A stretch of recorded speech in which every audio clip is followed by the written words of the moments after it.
ಸಂವಿಧಾನ ಶಿಲ್ಪಿ doctor B R Ambedkar ಅವರ ಜನ್ಮದಿನದ ಪ್ರಯುಕ್ತವಾಗಿ ಆನೇಕಲ್ ತಾಲೂಕಿನ ಅತ್ತಿಬೆಲೆಯಲ್ಲಿ ವಕೀಲರಾದಂಥ ಅತ್ತಿಬೆಲೆ ಸಂಘರ್ಷ, ಗುಡ್ಡಹಟ್ಟಿ ಅನಿಲ್, ಜಿಗಳಬಾಬು ಮತ್ತು ಮುತ್ತನಲ್ಲೂರು ಶ್ರೀನಿವಾಸ್ ಸರ್ಜಾರ್ ಅವರ ನೇತೃತ್ವದಲ್ಲಿ ಅದ್ದೂರಿಯಾಗಿ ನಡೆದಂಥ ಭೀಮೋತ್ಸವ ಕಾರ್ಯಕ್ರಮ.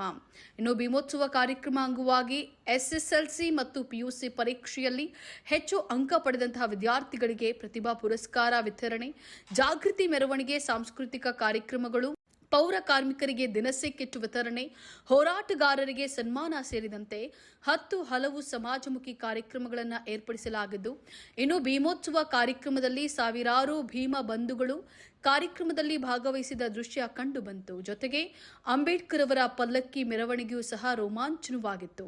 ಇನ್ನು ಕಾರ್ಯಕ್ರಮದಲ್ಲಿ ಮಾಜಿ ಸಚಿವರಾದಂಥ ಎನ್ ಮಹೇಶ್, ಆನೇಕಲ್ ಕ್ಷೇತ್ರದ ಶಾಸಕರಾದಂತಹ ಬಿ ಶಿವಣ್ಣ, ವಿರೋಧ ಪಕ್ಷದ ನಾಯಕರಾದಂತಹ ಚಲುವಾದಿ ನಾರಾಯಣಸ್ವಾಮಿ, ಮಾಜಿ ಶಾಸಕ ವೈ ಸಂಪಂಗಿ, ಹೋರಾಟಗಾರರಾದಂತಹ ಪಟಾಪಟ್ ನಾಗರಾಜ್, ಯುವ ನಾಯಕರಾದಂತಹ KP Rajanna, Huskur Maddurappa, Hullalli Srinivas, Chikka Nagamangala Guru, professor Hariram, TV Babu, Saddam Patapat Prakash, Manjunath Devu, Patapat Ravindra, Suresh, MC Halli Venu, Sarjapura Srinivas, Nagaraju Soni, Bedaraguppe Rajesh, Singena Agrahara Gowrish, SLV Muraligowda, ಮಾಜಿ ರವಿ, ಮುರಳಿ ಮೋಹನ್ ರೆಡ್ಡಿ, ಸಂತೋಷ್ ರೆಡ್ಡಿ, ಅಲ್ಲಾ ಬಕಾಶ್, ಬೆದರಗುಪ್ಪೆ ರಾಜೇಶ್ ಮತ್ತು ಭೀಮಾ ಬಂಧುಗಳು ಭಾಗವಹಿಸಿದ್ರು.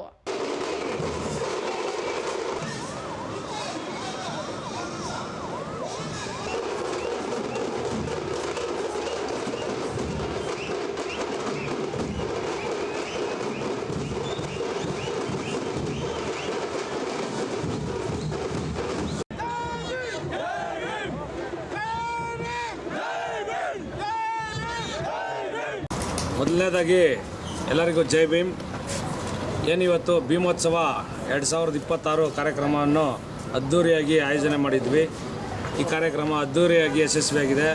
ಈ ಯಶಸ್ವಿಗೆ ಕಾರಣಕರ್ತರಾಗಿರುವ ಆನೇಕಲ್ ತಾಲೂಕಿನ ಪ್ರತಿಯೊಬ್ಬ ವ್ಯಕ್ತಿಗಳಿಗೂ ನನ್ನ ಹೃದಯಪೂರ್ವಕ ಭೀಮ ನಮನಗಳನ್ನು ಅರ್ಪಿಸುತ್ತಿದ್ದೇನೆ. ಅದೇ ರೀತಿ ಪ್ರತಿ ಹಳ್ಳಿಯಿಂದನೂ ಸುಮಾರು 50 ಪಲ್ಲಕ್ಕಿಗಳು, ಅದೇ ರೀತಿ ತಮಟೆ ವಾದ್ಯಗಳು ಸಹ ಬಂದಿದ್ವು. ಅವ್ರಿಗೂ ಸಹ ನನ್ನ ಹೃದಯಪೂರ್ವಕವಾಗಿ ಭೀಮವಂದನೆಗಳನ್ನು ಅರ್ಪಿಸ್ತಾ ಇದ್ದೇನೆ. ಅದೇ ರೀತಿ ಈ ಕಾರ್ಯಕ್ರಮಕ್ಕೆ ಪರೋಕ್ಷವಾಗಿ ಮತ್ತು ಪ್ರತ್ಯಕ್ಷವಾಗಿ ತುಂಬ ಜನ ನಮಗೆ ಸಹಕಾರ ನೀಡಿದ್ದಾರೆ. ಅದೇ ರೀತಿ ನಮ್ಮ ತಮಿಳುನಾಡಿನ ನೀಲಂ ಕಲ್ಚರ್, ಅದೇ ರೀತಿ ನಮ್ಮ ಬೆಂಗಳೂರು ದಕ್ಷಿಣ ಭಾಗದ ಯುವ ಸಮುದಾಯ ಸಹ ಈ ಕಾರ್ಯಕ್ರಮಕ್ಕೆ ಹೆಚ್ಚಿನ ರೀತಿ ಬಂದು ನಮ್ಮ ಜೊತೆ ಇದ್ದು ಈ ಕಾರ್ಯಕ್ರಮದ ಯಶಸ್ವಿಯಲ್ಲಿ ಅವರ ಪಾಲು ಸಹ ಇದೆ. ಇದೇ ರೀತಿ ಸಮಾಜ ಕಟ್ಟಲು, ಪ್ರಬುದ್ಧ ಭಾರತ ಕಟ್ಟಲು ನಾವು ಶ್ರಮವಹಿಸ್ತೀವಿ ಅಂತ ಈ ಸಂದರ್ಭದಲ್ಲಿ ಎಲ್ಲರಿಗೂ ಭೀಮ ಧನ್ಯವಾದಗಳನ್ನು ಅರ್ಪಿಸುತ್ತಿದ್ದೇನೆ. ಜೈ ಭೀಮ್, ಜೈ ಭಾರತ್. ಸ್ನೇಹಿತರೆ, ಎಲ್ಲರಿಗೂ ಜೈ ಭೀಮ್. ಇವತ್ತು ಭೀಮೋತ್ಸವ ಒಂದು ಹಬ್ಬ ತುಂಬ ಯಶಸ್ವಿಕರಾಗಿ ಸಂಪೂರ್ಣವಾಗಿ ಆಗಿದೆ.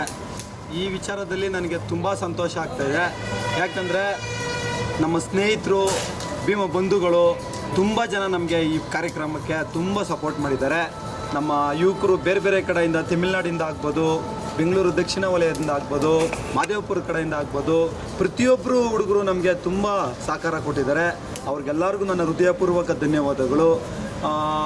ಇದೇ ರೀತಿ ಮಾಡೋದಕ್ಕೆ ನಮಗೆ ಹೆಚ್ಚಿನ ಸಹಕಾರ ನೀಡಿ ಅಂತ ನಿಮ್ಮೆಲ್ಲರ ಹತ್ರನೂ ಕೇಳ್ಕೊತೀನಿ. ಜೈ ಭೀಮ್, ಜೈ ಭಾರತ್.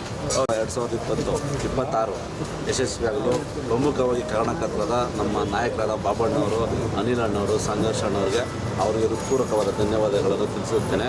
ಪಕ್ಷಭೇದವಿಲ್ಲದೆ ಎಲ್ಲ ನಾಯಕರು, ಎಲ್ಲ ಜನರು ಬಂದು ಸಹಕರಿಸಿದ್ದಾರೆ. ಅವ್ರಿಗೆ ಹೃತ್ಪೂರ್ವಕವಾದ ಧನ್ಯವಾದಗಳನ್ನು ತಿಳಿಸುತ್ತೇನೆ. ಇವಾಗ ನಾವು ಭೀಮೋತ್ಸವ ನಮಗೆ ಜಯ ಸಿಕ್ಕಿದೆ ಅನಿಸುತ್ತೆ. ಈ ಕಾರ್ಯಕ್ರಮಕ್ಕೆ ಎಲ್ಲ ಪರೋಕ್ಷವಾಗಿ, ಪ್ರತ್ಯಕ್ಷವಾಗಿ ಎಲ್ಲ ತಮಿಳುನಾಡು, ಆನೇಕಲ್ಲು, ಜಿಗಣಿ ಎಲ್ಲ ಭಾಗದಲ್ಲಿಯೂ ನಮಗೆ ಸಹಕರಿಸಿದ್ದಾರೆ. ಅವ್ರಿಗೂ ಸಹ ಹೃತ್ಪೂರ್ವಕವಾದ ಧನ್ಯವಾದಗಳನ್ನು ಹೇಳುತ್ತೇನೆ. ಸ್ನೇಹಿತರೆ, ಜೈ ಭೀಮ್. ಎಲ್ರಿಗೂ ಏನು doctor Baba Saheb B R Ambedkar ಅವರ 135ನೇ ಜಯಂತಿ ಅಂಗವಾಗಿ ಭೀಮೋತ್ಸವ ಕಾರ್ಯವನ್ನು ಇವತ್ತಿನ ದಿನ ಹಮ್ಮಿಕೊಳ್ಳಲಾಗಿತ್ತು. ಕಾರ್ಯಕ್ರಮ ತುಂಬ ದೊಡ್ಡ ಮಟ್ಟದಲ್ಲಿ ಯಶಸ್ವಿಯಾಗಿದೆ. ಎಲ್ಲ ನನ್ನ ಅಕ್ಕ ತಂಗಿಯರಿಗೆ, ಅಣ್ಣ ತಮ್ಮಂದಿರಿಗೆ, ಯುವಕ ಮಿತ್ರರಿಗೆ ಮತ್ತು ಸ್ನೇಹಿತರಿಗೆ ಎಲ್ಲರೂ ಕೂಡ ಬಂದು ಭಾಗವಹಿಸಿದ್ದಕ್ಕೆ ಧನ್ಯವಾದಗಳು. ಜೈ ಭೀಮ್.